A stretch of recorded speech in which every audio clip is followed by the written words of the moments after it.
Hello, friends, and welcome to another bedtime Bible story with Brother Blue and Sister Sonya.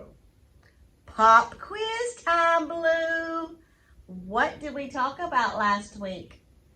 Joseph was put in jail, but he wasn't doing the jailhouse rock. No jailhouse rock going on. But what was he doing? He was interpreting dreams for people.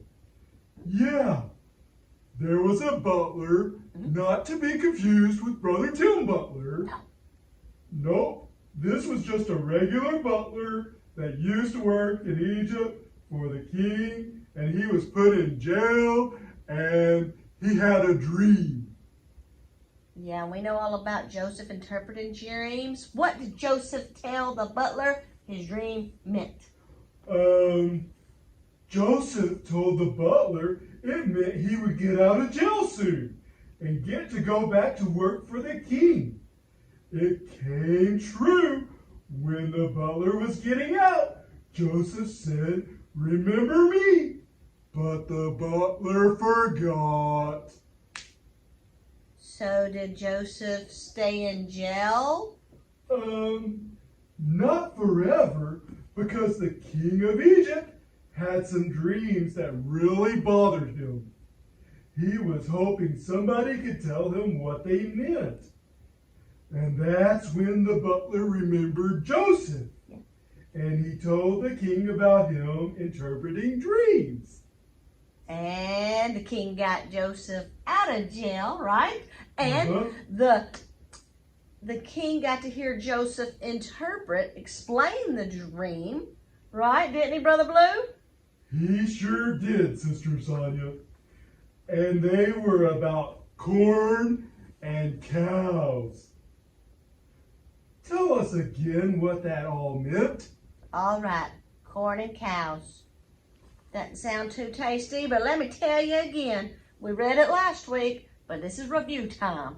All right, so when the king had these disturbing dreams, the first one was the 7 fat ears of corn getting swallowed up by the 7 thin ears of corn. Yep. Then the other dream that was so disturbing was 7 fat cows getting gobbled up by 7 skinny cows. Yep, and what that meant was there was going to be 7 good years of food in Egypt, plenty to eat. They could store it up for a while, and then would come the 7 years of famine where no food would grow. And the king of Egypt saw that Joseph was so wise. Remember, he made him a leader in Egypt. And that's where we left off last week. Are you ready for this week's Bible story? Yes. Let's begin. Joseph helped the people save their food for 7 good years. Then when the 7 bad years came and no food grew, the people ate the food they had saved. No food grew in Canaan. That's where Joseph's brothers and all them were at. That's where they lived. Joseph's family lived there. But they heard there was food in Egypt. So his brothers went to Egypt to get food. Hey, Sister Sonya? Yes. Did they fly a plane? No. Planes had not been invented yet. Did they drive a car? Nope. Cars hadn't been invented yet either. Well, did they walk? They did walk. So they walked like an Egyptian. Walk like an Egyptian. I don't think they had the motion like that, but so they walked to Egypt. And they did not know they would have to buy the food from Joseph. Because remember, he was put in charge. He was a leader. That was kind of one of the jobs. He was head honcho of the food supply. Not to be confused with air supply, but food supply.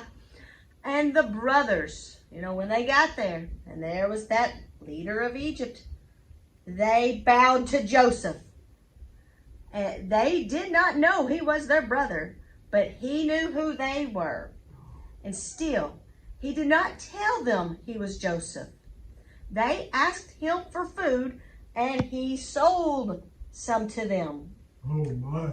The brothers went back home, but it wasn't long until they needed more food, and they had to go back to Joseph, and they bowed down to him again. And this time, Joseph told them he was their brother. So, Blue, we've got, surprise, surprise, bowing down number 1, boop, bowing down time number 2.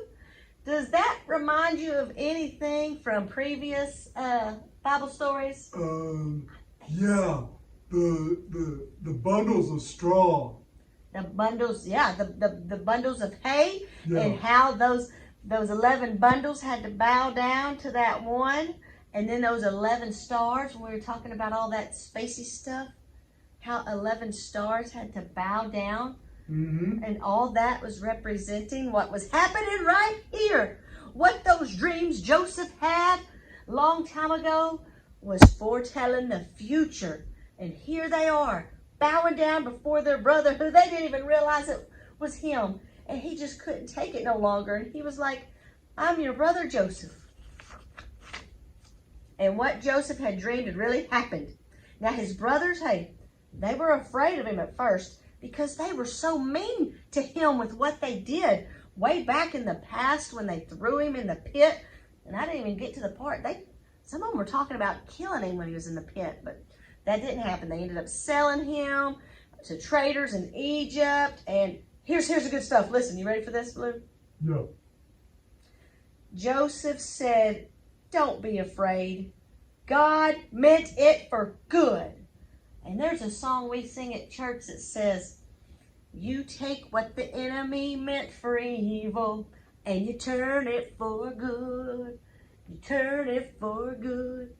So what could have been a very harsh, bad situation turned out to bless Joseph and all his family, okay? Wow.